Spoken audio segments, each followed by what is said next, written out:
ஆதி என்னும் பராபரே, அன்பான மனோன்மணியே, சோதி எனும் பஞ்சகத்தாலே, சொற்பெரிய கரிமுகனே, தீது நீக்கும் கந்தவளே, திருத்துகின்ற குருநாதர்களே, 18 சித்தர்களே, பண்பான பரமசிவமே, ஓதியே ஜோதிடங்கள் உரைப்பதற்கு நாதவெந்து வடிவாக நல்ல துணை ஆவீரே.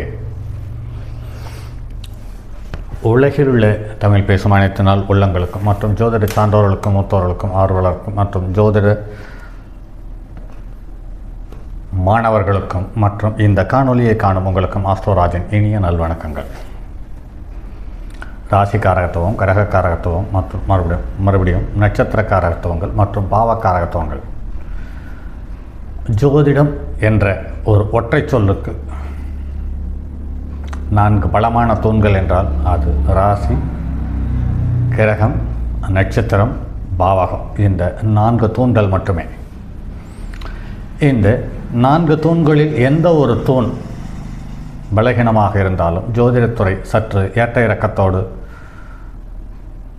அல்லது வினோதமான கண்ணோட்டத்தோடு இந்த ஜோதிடத்தை பார்ப்பார்கள் என்பதில் மாற்று கருத்து இருக்க முடியாது. அந்த வகையில் பார்க்கும் பொழுது அதையும் தாண்டி ராகு கேது தரக்கூடிய கண்ணுக்கு தெரியாத, தொட்டு பார்க்க இயலாத அல்லது இது இப்படித்தான் என்று அடையாளம் அடுத்தவர்களுக்கு காட்ட முடியாது அப்படிப்பட்ட பெரிய சந்தோஷங்களையும் பெரிய துக்கங்களையும் இந்த ராகு கேதுவை தவிர மற்ற கிரகங்கள் எதுவும் தருவதில்லை என்பது நடைமுறை அனுபவம். அந்த வகையில் கோச்சார ராகுவும் கேதுவும் என்ன பலன்களை தருகிறார்கள், அதற்கான பரிகாரம் என்ன என்பது சார்ந்த தகவல்களை இந்த காணொலியில் பார்ப்போம். ஒரு ஜாதகத்தில் சூரியன் நின்ற வீட்டிற்கு 1, 5, 9ஆம் இடங்களில் கோச்சார ராகு பயணிக்கும் பொழுது அல்லது சூரியன் இருந்த வீட்டுக்கு 2வது இடத்தில் ராகு பயணிக்கும் காலத்தில் தந்தை வழியில் உறவுகளுக்கு கசப்புகளையும் சங்கடங்களையும், தந்தையினுடைய உடல்நலத்தையும், தந்தையினுடைய ஒழுக்கக்கேட்டையும் மற்றும் தந்தை வழி சொந்தங்களின் மூலம் கசப்புகளையும் பகைகளையும் சுலபமாக காண முடிகிறது. அதுவே தசாபுத்தியாக இருக்கும் பட்சத்தில் சற்று பலமான ஏற்ற இறக்கங்களை தந்து விடுகிறது என்பது அனுபவம். அடுத்து சந்திரன் நின்ற வீட்டிற்கு 1, 5, 9 அல்லது சந்திரன் இருந்த வீட்டுக்கு 2ஆம் வீட்டில் ராகு இருக்கும் பட்சத்தில் அது தாய் சம்பந்தப்பட்ட உறவு, நம்முடைய மனம் சம்பந்தப்பட்ட உறவு, மனதில் உண்டாகும் பயம், பில்லி சூன்யம், ஏவல் போன்ற கண்ணுக்கு தெரியாத தீய சக்திகளை கண்டு நாம் பயப்படுவதும் வருத்தப்படுவதும் தடுமாறுவதும் இருப்பதற்கான வாய்ப்பு இருக்கிறது. அதே சமயத்தில் இந்த காலகட்டத்தில் கடனும் வருகிறது, நோயும் வருகிறது, தாய் தந்தையிடம் பகையும் வந்து விடுகிறது என்பது நடைமுறையில் பார்க்க முடிகிறது.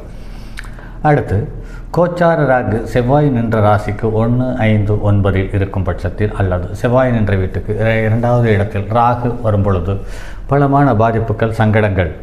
இதில் இளைய சகோதர வர்க்கம், சித்தப்பா சின்னம்மா வகையரா சொந்தங்கள் மற்றும் நமது இரத்தத்தினுடைய அளவு மற்றும் இரத்தத்தினுடைய தன்மை அல்லது இரத்த அணுக்களினுடைய எண்ணிக்கையில் ஏற்ற இறக்கம் வந்து இரத்தம் சம்பந்தப்பட்ட விஷயங்கள் பலமான பாதிப்புகளையும் சங்கடங்களையும் தந்துவிடுகிறது என்பது நடைமுறையில் காண முடிகிறது. அதே சமயத்தில் இந்த காலகட்டத்தில் ஜென்மத்தில் இருக்கிற செவ்வாய்க்கும் கோச்சார செவ்வாய்க்கும் தொடர்பு இருந்து இதில் ஜென்மத்தில் இருக்கக்கூடிய செவ்வாயோ அல்லது கோச்சார செவ்வாயோ நிகழ்கால மாந்தியினுடைய தொடர்பு இருக்கும் பட்சத்தில் விபத்துக்களை தந்து விடுகிறது. அதில் மிருத்யு புள்ளி என்ற ஒரு புள்ளி இருக்கிறது. அந்த புள்ளியில் இருக்கும் பொழுது அது கூட்டு மரணமாகவோ அது கூட்டு விபத்தாகவோ இருந்து விடுவதை நடைமுறையில் பார்க்க முடிகிறது. அடுத்து லக்கினத்துக்கு அல்லது புதன் என்ற வீட்டிற்கு 1, 5, 9 அல்லது புதன் என்ற வீட்டுக்கு 2ஆம் இடத்தில் ராகு கோச்சாரத்தில் பயணிக்கும் காலத்தில் பலமான நெருக்கடி, சங்கடங்கள், அதே சமயத்தில் தோல் நோய்கள் சம்பந்தப்பட்டது, நரம்பியல் சம்பந்தப்பட்ட தொந்தரவு, நம் வீட்டில் இருக்கக்கூடிய கடைக்குட்டி அதாவது கடைசி சகோதரி அல்லது சகோதரன் இவர்களுக்கு கசப்பும் சங்கடமும் அவர்களுடைய உடல்நலத்தில் ஏற்ற இறக்கம் உருவாகிறது. இது இல்லாமல் தாய்மாமன் விஷயத்தில் சற்று பலமான பாதிப்பையும் சங்கடத்தையும் சந்திக்க வேண்டியிருக்கிறது. அது இல்லாமல் எழுத்து பத்திரம் போன்ற டாக்குமெண்ட்ஸ் சம்பந்தப்பட்டது அல்லது பத்திரங்கள் சம்பந்தப்பட்ட விஷயத்தில் கூடுமானவர்கள் எச்சரிக்கையாக இருக்க வேண்டியிருக்கிறது. அப்படி இல்லாவிட்டால் அது வம்பு வழக்கு என்ற விஷயத்தை வரை கொண்டு போய் விட்டு விடுவது என்பது நடைமுறையில் காண முடிகிறது. அடுத்து கோச்சாரத்தில் குரு நின்ற வீட்டுக்கு 1, 5, 9 மற்றும் அல்லது குரு நின்ற வீட்டுக்கு 2ஆம் இடத்தில் ராகு பயணிக்கும் பொழுது நமது குழந்தையின் மூலம் நமக்கு அவமானம், குழந்தைகளுக்கு பலகீனம், அதே சமயத்தில் நம்முடைய குரு என்று சொல்லக்கூடிய அல்லது நம்மளுக்கு வழிகாட்டியாக இருக்கக்கூடிய உறவுகளிடம் அல்லது மனிதர்களிடம் ஒரு கசப்பை சம்பாதிப்பதற்கான வாய்ப்புகளை தந்து விடுகிறது என்பது நடைமுறையில் காண முடிகிறது. அதே சமயத்தில் உடல் அசதியாகவும் கொழுப்பு சம்பந்தப்பட்ட தொந்தரவுகளும் உருவாவதற்கு வாய்ப்பு இருக்குது. இது இல்லாமல் கண்ணீரில் சம்பந்தப்பட்ட தொந்தரவுகளும் குறிப்பாக இந்த காலகட்டத்தில் மஞ்சள் காமாலை வருவதற்கான வாய்ப்பை அதிகமாக உண்டு பண்ணி தந்து விடுகிறது என்பது நடைமுறையில் காண முடிகிறது. அதற்கு அடுத்து சுக்கிரன் நின்ற வீட்டுக்கு 1, 5, 9 மற்றும் சுக்கிரன் நின்ற வீட்டுக்கு 2ஆம் இடத்தில் ராகு பயணிக்கும் காலத்தில் பெண்கள் சம்பந்தப்பட்ட உறவு, மனைவி சம்பந்தப்பட்ட உறவு, அதே சமயத்தில் வண்டி வாகனத்தில் இருக்கக்கூடிய பெருமளவு வருமானத்தை தரக்கூடிய தொழிலில் ஒரு கசப்பையும் ஒரு நஷ்டத்தையும் ஒரு சங்கடத்தையும் தெளிவாக அள்ளித்தந்து விடுகிறது. இது பெண்கள் ஜாதகமாக இருக்கும் பட்சத்தில் அவர்களுக்கு சக வயதுடைய பெண்கள் மூலம் சங்கடத்தையும் பாதிப்பையும் அள்ளித்தந்து விடுவதை நடைமுறையில் பார்க்க முடிகிறது. அதற்கு அடுத்தது பார்த்திங்கன்னா, குடும்பத்தில் உள்ள பெண்கள் யாராக இருந்தாலும் அவர்களிடம் சற்று நிதானமாக பேசுவது, நிதானமாக பழகுவது, கொடுக்கல் வாங்கல் இல்லை என்று சொல்வதே சால சிறந்தது என்று கருதுகிறேன். அதற்கு அடுத்து சனி கோச்சாரத்தில் சனி நின்ற வீட்டுக்கு 1, 5, 9 ராகு வரும் பட்சத்தில் ரன்னிங் கேபிட்டல், அதாவது நடைமுறை முதலீடு அல்லது அந்த தொழில் நடப்பதற்கான முதலீடு சம்பந்தப்பட்ட விஷயத்தில் அதிக வருமானத்தை கணக்கில் கொண்டு அதிக முதலீட்டை போட்டு அந்த முதலீடு வராமல் நஷ்டப்படுவதற்கான வாய்ப்பு அமைந்து விடுகிறது. அப்படி இல்லாவிட்டால் வண்டி வாகனத்தை வைத்து அடமானம் பெற்று அதன் மூலம் வண்டி வாகனத்தை திருப்பாமலோ அல்லது அசையா சொத்துக்களை திருப்பாமலோ இழந்து விடுவதற்கான சந்தர்ப்ப சூழ்நிலை உண்டு பண்ணிவிடுகிறது. இது இல்லாமல் மரணம் சம்பந்தப்பட்ட பயிற்சியும் அதே சமயத்தில் நீண்ட நாள் தீராத நோய்கள் சம்பந்தப்பட்ட பயத்தையும் உண்டு பண்ணிவிடுகிறது என்பது நடைமுறையில் காண முடிகிறது. இந்த காலகட்டத்தில் பிறந்த கால சனிக்கு பிறந்த கால ராகுகேதுவனுடைய தொடர்பு இருந்து தற்போதும் சனி நின்ற வீட்டுக்கு 1, 5, 9 அல்லது 2ஆம் இடத்தில் ராகுவனுடைய பயணம் இருக்கும் பட்சத்தில் நிச்சயமாக ஒரு அவமானம் கலந்த இழப்பு கலந்த மரியாதை கடல் இது நிச்சயமாக நடக்கும் என்பதை மாற்று கருத்தில்லை. அடுத்து கோச்சார ராகு ஜென்ம ராகுவை 1, 5, 9ஆம் இடத்தில் கோச்சாரம் வரும்பொழுதோ அல்லது கோச்சார ராகுக்கு ஜென்ம ராகுவுக்கு கோச்சார ராகு 2இல் வரக்கூடிய சூழ்நிலை வரும்பொழுது வம்பு வழக்கு, அந்நிய ஜாதிக்காரர்கள் மற்றும் தந்தை வழி தாத்தா உறவு, தந்தை வழி தாத்தா சொத்து, இது இல்லாமல் மதிமுக்கால் மந்திரங்கால் வேலை அல்லது நாம் எந்த தொழிலை செய்கிறோமோ அந்த தொழில் செயற்கையால் உருவாக்கப்படக்கூடிய பொருள்களாக இருக்கும் பட்சத்தில், அதாவது ரிக் வண்டி மற்றும் பிளாஸ்டிக் சம்பந்தப்பட்டது மற்றும் பாலித்தீன் சம்பந்தப்பட்ட பொருள்கள் வர்த்தகமாக இருக்கும் பட்சத்தில் அது யோகத்தை தந்து அவமானத்தை தந்து விடுகிறது என்பதை நினைவில் கொள்ளுங்கள். யோகம், பொருளாதாரம், செல்வாக்கு, கௌரவம், மரியாதை இதை தரமாக தந்து விடுகிறது. அதே சமயத்தில் அதன் மூலம் ஒரு அவமானத்தையும் தந்து விடுகிறது என்பதை கருத்தில் கொள்ள வேண்டும். எடுத்துக்காட்டாக இதை எப்படி சொல்ல வேண்டும் என்றால், ஒரு கிரகம் தன்னுடைய காரகத்துவத்திற்கு பாதகத்தை தருவதில்லை என்பது இதுவே சாராம்சம். அதே சமயத்தில் ராகு கேது எங்கு இருந்தாலும் அதனுடைய 1, 5, 9ஆம் இடங்கள் என்று பார்க்கும் பொழுது அந்த 1, 5, 9ஆம் இடத்தில் பிறந்த கால கிரகம் எந்த கிரகம் இருக்கிறதோ அந்த வீட்டில் எந்த கிரகத்தினுடைய நட்சத்திரம் இருக்கிறதோ அதே தான் 1, 5, 9இல் இருக்கும். அதனால் அதனுடைய திரிகோணங்களில் ஜென்மம், அணுஜென்மம், திரிஜென்மம் நட்சத்திரங்கள் இருக்கும். அதனால் இதை கோச்சாரத்தில் காட்டியுள்ளார்கள். ஆனால் மேலோட்டமாக பார்க்கும் பொழுது அது என்னது 1, 5, 9 1, 5, 9 பொருந்து வருமா என்பது யோசிக்க தோணும். அதே சமயத்தில் சற்று உற்று கவனித்தால் 1ஆம் வீட்டில் இருக்கக்கூடிய நட்சத்திரத்தினுடைய இன்னொரு கிரகத்தினுடைய இன்னொரு நட்சத்திரம் தான் 5ஆம் வீட்டிலே இருக்கும், 9ஆம் வீட்டிலே இருக்கும். அதற்கு அடுத்து இந்த 2ஆம் வீடு என்று எல்லா பதிவுகளையும் 2ஆம் வீட்டில் சுட்டி காட்டி கொண்டிருக்கும் என்றால் அடுத்து ராகு தன்னுடைய வக்கரகதியில் வரும் பொழுது அடுத்து தொடக்கூடியது 1ஆம் பாவத்தில் இருக்கக்கூடிய 2ஆம் இடத்தில் ராகு கேது வரும் பொழுது அடுத்து அது 1ஆம் இடத்துக்கு வரப்போகிறது. அதனால் அது கண்டிப்பாக பாதிப்பை தரும் என்று கோணத்தில் சொல்லப்பட்டிருக்கிறது. இது நடைமுறை அனுபவத்திலும் சரியாக இருக்கிறது. அதற்கு அடுத்தது கேது கோச்சாரத்தில் கேது நின்ற வீட்டில் தந்தை நின்ற வீட்டிற்கு, அதாவது சூரியன் நின்ற வீட்டிற்கு 1, 5, 9 கேது இருக்கும் பட்சத்தில், அல்லது 2ஆம் இடத்தில் கேது கோச்சார ரீதியாக வரும் பட்சத்தில் தந்தைக்கு சுகவீனம், மகனுக்கு சுகமின்மை மற்றும் மகனுடன் கருத்து வேறுபாடு, தகப்பனுடன் கருத்து வேறுபாடு மற்றும் மகனுக்கு சுகமின்மை, தந்தையின் ஆன்மீக சிந்தனையில் நாட்டம், அபகரித்தல், தந்தைக்கு தீர்த்த யாத்திரை சொல்லுதல் போன்ற விஷயத்திலும், அது மட்டும் இல்லாமல் தன்னுடைய சொந்த பந்தங்களை விட்டு விலகி சன்னியாசியாகவோ அல்லது சாமியாராகவோ போகக்கூடிய எண்ணங்கள் மேலோங்கி இருக்கிறது என்பதை நடைமுறையில் பார்க்க முடிகிறது.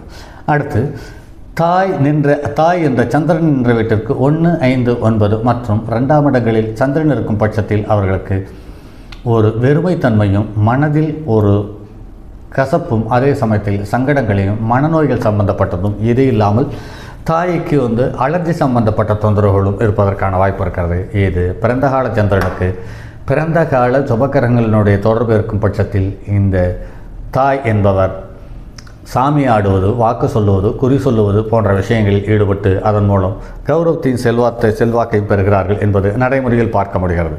அதே சமயத்தில் செவ்வாய் நின்ற வீட்டுக்கு 1, 5, 9 கேது இருக்கும் பட்சத்தில், அல்லது செவ்வாய் நின்ற வீட்டுக்கு 2ஆவது இடத்தில் கேது இருக்கும் பட்சத்தில் அவர்கள் வம்பு வழக்கு சம்பந்தப்பட்ட தொந்தரவுகள், இளைய சகோதரத்தின் மூலம் வம்பு வழக்குகள் சம்பந்தப்பட்ட தொந்தரவுகள், இது இல்லாமல் செம்மண் நிலம் சார்ந்த விஷயிலும், அதே சமயத்தில்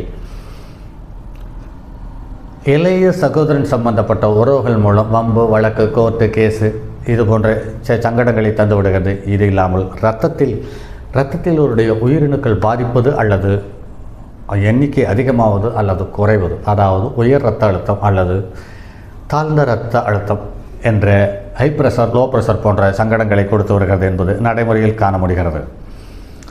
அதே சமயத்தில் லக்னத்தில் ஜென்ம லக்னத்தில் இருக்கக்கூடிய புதனுக்கு கோச்சாரத்தில் 1, 5, 9 ராகு கேது வரும் பொழுதும், அல்லது புதன் என்ற வீட்டுக்கு 2ஆவது இடத்தில் கேது வரும் பொழுதும் இவர்களுக்கு மந்திர உபாசனை சிறப்பாக இருக்கிறது. தாய் வழி சொந்தங்கள் ஓரளவு உதவிகரமாக இருக்கிறது. அப்படி இருந்தாலும் இவர்களுக்கு தான் என்ற தலைகணம் வந்து விடுகிறது. கடன் எதிரி, கடன் நோய், இது வழக்குகள் இவர்களுக்கு ரொம்ப சௌகரியமாக வந்து போவதை காண முடிகிறது. அதே சமயத்தில் தாய்க்கு நோயை தந்து விடுகிறது, ஜாதகருக்கும் நோயை தந்து பல சங்கடங்களை தந்து விடுகிறது என்பது நடைமுறையில் பார்க்க முடிகிறது. அடுத்து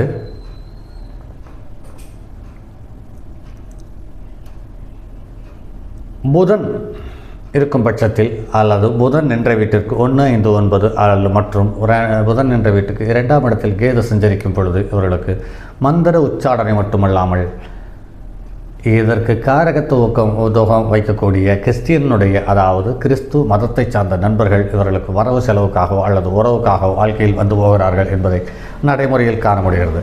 அதே சமயத்தில் குரு நின்ற வீட்டிற்கு 1, 5, 9 அல்லது 2ஆம் இடத்தில் கேது வரும் பொழுது இவர்களுக்கு இந்த மூத்த சகோதர வர்க்கம், மூத்த சகோதரர் மற்றும் குருமார்கள் மற்றும் நாம் வணங்க அல்லது மதிக்கத்தக்க உறவுகளுக்கு சங்கடங்களும் பிரச்சனைகளும் உருவாக்குறது. இது இல்லாமல் கடன், தங்கம் அடமானத்துக்கு போவது, அதே சமயத்தில் இந்த விஷயங்களால் சட்டத்தால் தண்டிக்கப்படுவது போன்ற நிலைகளை இந்த குரு என்ற வீட்டுக்கு 1, 5, 9 அல்லது 2ஆம் இடத்தில் வரக்கூடிய கேது இந்த சங்கடங்களை தவறாமல் அள்ளி தந்து விடுகிறது என்பது நடைமுறையில் காண முடிகிறது. அது மட்டும் இல்லாமல் ஆன்மீகத்தில் அதிக ஈடுபாடு, குறிப்பாக முழு சந்நியாசத்தை அல்லது முழு பரதேசியாக மாறுவதற்கான விதை அந்த காலகட்டத்திலேயே விதைக்கப்படுகிறது. அதற்கு அடுத்து சுக்கிரன் என்ற வீட்டுக்கு 1, 5, 9 அல்லது 2ஆம் இடத்தில் கேது சந்தரிக்கும் காலத்தில் பெண்கள் மூலம் அவமானங்களும் சங்கடங்களும், அதே சமயத்தில் பெண்கள் அவர்கள் மீதே அவர்களுக்கு ஒரு தாழ்வு மனப்பான்மை வந்து விரக்தியினுடைய உச்சத்துக்கு செல்கிறார்கள், அல்லது மௌனமாக இருப்பது அல்லது மௌனத்துக்கு பிறகு ஒரு பலமான போகம்பம் வெடிப்பதை போன்ற நிகழ்வுகளுக்கு இது அச்சாரத்தை போட்டு விடுகிறது என்பது நடைமுறையில் காண முடிகிறது. அடுத்து இந்த சுக்கிரன் என்ற வீட்டுக்கு 1, 5, 9 மற்றும் 2ஆம் இடத்தில் கேது வரும் பட்சத்தில் இவர்களுக்கு சிறுநீரக சம்பந்தப்பட்ட தொந்தரவு, கர்ப்பப்பை சம்பந்தப்பட்ட தொந்தரவு மற்றும் ஹார்மோன் ப்ராப்ளம் சம்பந்தப்பட்டது மற்றும் வளர்சிதை மாற்றத்தில் ஏற்படக்கூடிய ஏற்ற இறக்கத்தால் நோய்கள் சீக்கிரம் உடலில் விட்டு விலகாத தன்மை ஏற்படுகிறது. இது இல்லாமல் ஆண்மை குறைவு ஏற்படுகிறது. பெண்களுக்கு அதீத ஆண்மை தன்மையை கொடுத்து குடும்பத்தில் நிம்மதியை கெடுத்து விடுகிறது என்பது நடைமுறையில் காண முடிகிறது. அடுத்து, சனி நின்ற வீட்டுக்கு 1, 5, 9 ராகு கேது வரும் பட்சத்தில், அல்லது சனி நின்ற வீட்டுக்கு 2ஆம் இடத்தில் ராகு கேது வரும் பட்சத்தில் இவர்களுக்கு தொழிலில் தடை வருகிறது. அந்த தடையை சரி செய்வதற்காக கடன் வருகிறது. அந்த கடனை சரி செய்ய முடியாமல் நோய் வருகிறது. நோயை சரி செய்ய முடியாமல் அவமானத்தை சந்திக்கிறார்கள். இந்த 4ம் படிப்படியாக வருவதை நடைமுறையில் பார்க்க முடிகிறது. இது இல்லாமல் குடல் நோய் சம்பந்தப்பட்டது தொந்தரவுகள் மற்றும் மூட்டு வலி சம்பந்தப்பட்ட தொந்தரவுகள் இவை அனைத்தையும் சுலபமாக கொண்டு வந்து விடுகிறது என்பது நடைமுறையில் காண முடிகிறது. அதே சமயத்தில் ஜென்மத்தில் இருக்கக்கூடிய ராகுவுக்கு கோச்சார கேது 1, 5, 9 அல்லது 2ஆம் இடத்தில் பயணிக்கும் பொழுது இவர்களுக்கு பலமான சங்கடங்களையும் பிரச்சனைகளையும் கண்ணுக்கு தெரியாத தண்டனைகளையும் அதன் கண்ணுக்கு தெரியாத செயல்கள் மூலம் அவமானத்தையும் அள்ளித்தந்து விடுகிறது. இது இல்லாமல் உடல்நலம் சம்பந்தப்பட்டது நமது நேரடியான தொழிலில் உள்ள கூட்டாளி, அதாவது பார்ட்னர், இதுவும் இல்லாமல் வாழ்க்கை துணை, இவர்களிடம் கருத்து வேறுபாடுகளையும் சங்கடங்களையும் தந்து விடுகிறது என்பது நடைமுறையில் காண முடிகிறது. அதே சமயத்தில் ஜென்மத்தில் இருக்கிற கேதுவுக்கு கோச்சார கேது 1, 5, 9 வரும் பொழுது அல்லது 2ஆம் இடத்தில் வரும் பொழுது இந்த கேதுவனுடைய காரகத்துவம் சம்பந்தப்பட்ட ஸ்பின்னிங் மில் சம்பந்தப்பட்டது, டெக்ஸ்டைல் சம்பந்தப்பட்டது மற்றும் ஆன்மீகம் சம்பந்தப்பட்டது மற்றும் தையல் மிஷின் சம்பந்தப்பட்டது மற்றும் நூல் வியாபாரம், இது எல்லாம் சிறப்பாக இருக்கிறது. ஆனால் குடும்பத்தில் ஒரு இனம் புரியாத கசப்பை தந்து விடுகிறது என்பது நடைமுறையில் காண முடிகிறது. இதற்கு எல்லாம் அடுத்த பதிவில் பரிகாரம் என்ற ஒரு தலைப்போடு செயல்படுவோம். அதோடு இந்த ராகு கேதுவனுடைய நிகழ்வுகள் சம்பந்தப்பட்டதை இந்த 2 பதிவில் முடித்துக்கொள்ளலாம் நண்பர்களே. சரி, அதுவரை உங்களிடமிருந்து விடைபெறுவது உங்கள் அன்பு நண்பன் எம் ராஜரத்தினம். வணக்கம் நண்பர்களே. என்னுடைய அலைபேசி எண் 9791199649 மற்றும் அடுத்தது ஒரு பதிவில் சந்திப்போம். தங்கமான் மழுவோடேந்தி தன்மதி தலையில் கொண்டோன் மங்கையர் பறிக்கச் சொன்ன மாமொழி ஜோதிடத்தை இங்கு யாம் உரைப்பதற்கோர் இமை என்னும் பிழை வராமல் காக்க செங்கன்மால் மருகன் யானைச்சரன் பதம் காப்பதாமே.